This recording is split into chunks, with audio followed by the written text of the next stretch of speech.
بسم اللہ الرحمن الرحیم۔ شروع اللہ کے نام سے جو بڑا مہربان اور نہایت رحم والا ہے۔ تو دوستو، آج جو واقعہ ہم آپ کے گوش گزار کرنے لگے ہیں وہ ہے حضرت عزیر علیہ السلام اور خدا کی قدرت کے کرشمے۔ تو عرض اس طرح ہوا ہے کہ بنی اسرائیل جب خدا کی نافرمانی میں حد سے زیادہ بڑھ گئے تو خدا نے ان پر ایک ظالم بادشاہ بخت نصر کو مسلط کر دیا، جس نے بنی اسرائیل کو قتل کیا، گرفتار کیا اور تباہ کیا، بیت المقدس کو برباد و ویران کر ڈالا۔ حضرت عزیر علیہ السلام ایک دن شہر میں تشریف لائے تو آپ نے شہر کی ویرانی اور بربادی کو دیکھا۔ تمام شہر میں پھرے، کسی شخص کو وہاں نہ پایا۔ شہر کے تمام عمدوں کو منہدم دیکھا۔ یہ منظر دیکھا تو آپ نے بڑا تعجب فرمایا اور ارشاد فرمایا، یعنی اللہ اس شہر کی موت کے بعد اسے پھر کیسے زندہ فرمائے گا؟ آپ ایک ورزہ گوشت پر سوار تھے اور آپ کے پاس ایک برتن کھجور اور ایک پیالہ انگور کے رس کا تھا۔ آپ نے اپنا دراز گوشت کو ایک درخت سے باندھا، اس درخت کے نیچے آپ سو گئے۔ جب سو گئے تو خدا نے اس حالت میں آپ کی روح قبض کر لی اور گدھا بھی مر گیا۔ اس واقعے کے 70 سال بعد اللہ تعالیٰ نے شاہان فارس میں سے ایک بادشاہ کو مسلط کیا اور وہ اپنی فوجیں لے کر بیت المقدس پہنچا۔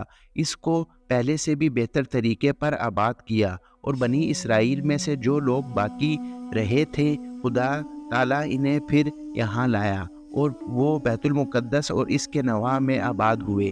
ان کی تعداد بڑھ رہی تھی۔ اس زمانے میں اللہ تعالیٰ نے حضرت عزیر علیہ السلام کو دنیا کی آنکھوں سے پوشیدہ کر رکھا اور کوئی آپ کو دیکھ نہ سکا۔ جب آپ کی وفات کو 100 سال گزر گئے تو اللہ تعالیٰ نے دوبارہ آپ کو زندہ کیا۔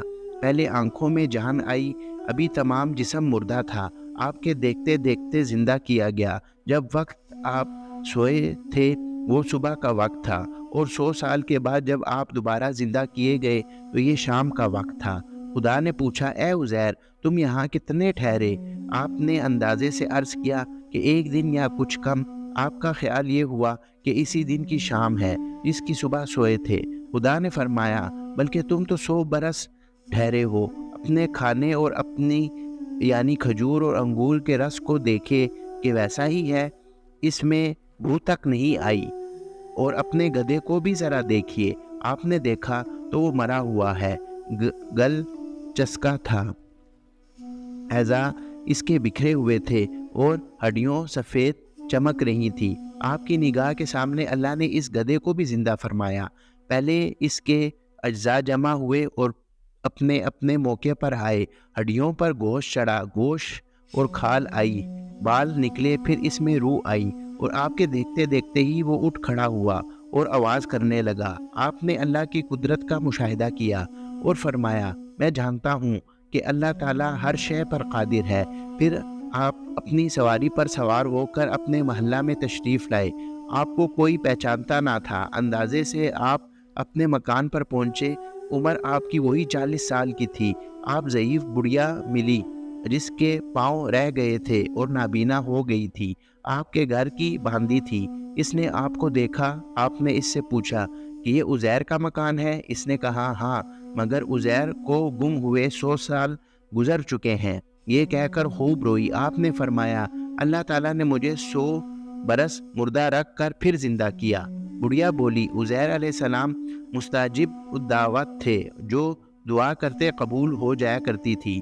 آپ عزیر ہیں تو دعا کیجئے کہ میں بینا ہو جاؤں، یعنی میری آنکھوں کی بینائی واپس آ جائے تاکہ میں اپنی آنکھوں سے آپ کو دیکھوں۔ آپ نے دعا کی تو وہ بینا ہو گئی، اس کی آنکھوں کی بینائی واپس آ گئی۔ پھر آپ نے اس کا ہاتھ پکڑ کر فرمایا، خدا کے حکم سے اٹھ۔ یہ فرماتے ہی آپ کے مارے ہوئے پاؤں بھی درست ہو گئے۔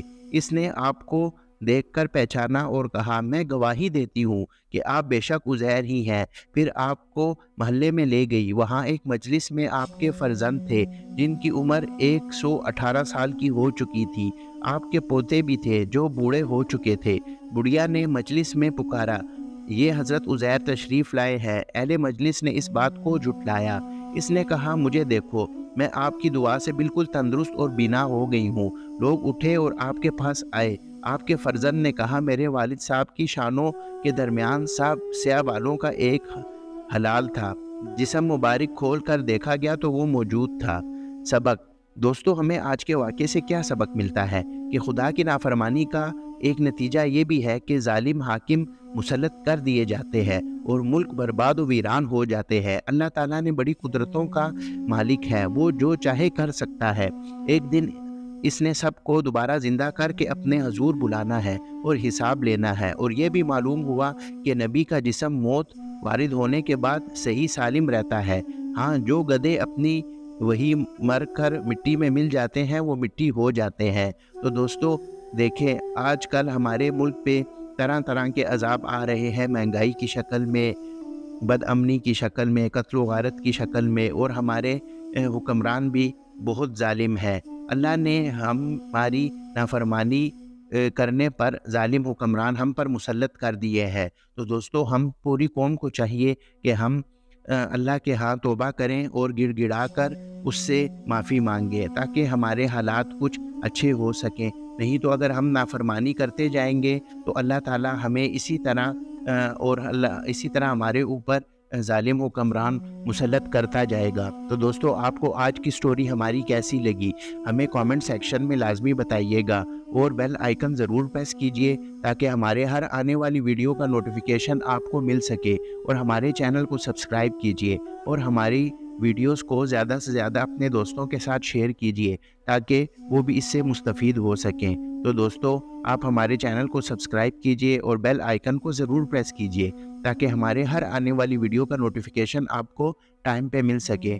تو دوستو چلیے ملتے ہیں کسی دوسرے واقعے میں، تب تک اللہ حافظ۔